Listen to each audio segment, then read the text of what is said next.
रामचन्द्राय जनकराजजामनोहराय मामकाभीष्टदाय महितमङ्गलम्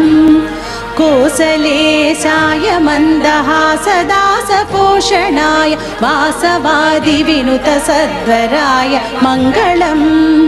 चारुमेघरूपाय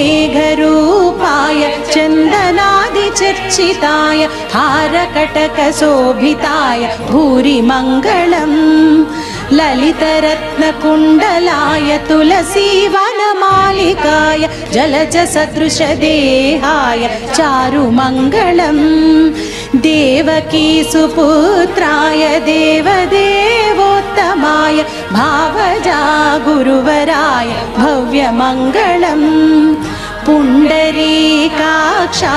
पूर्णचन्द्रवदनाय अण्डजावाहनाय अतुलमङ्गलम्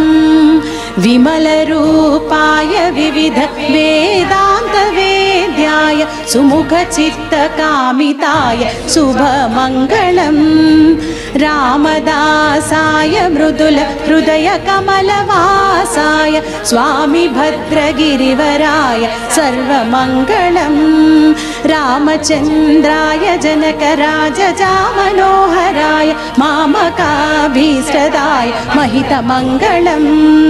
मामकाभीष्टदाय महितमङ्गलम् मामकाभीष्टदाय महितमङ्गलम् महितमङ्गलम् महितमङ्गलम् महितमङ्गलम्।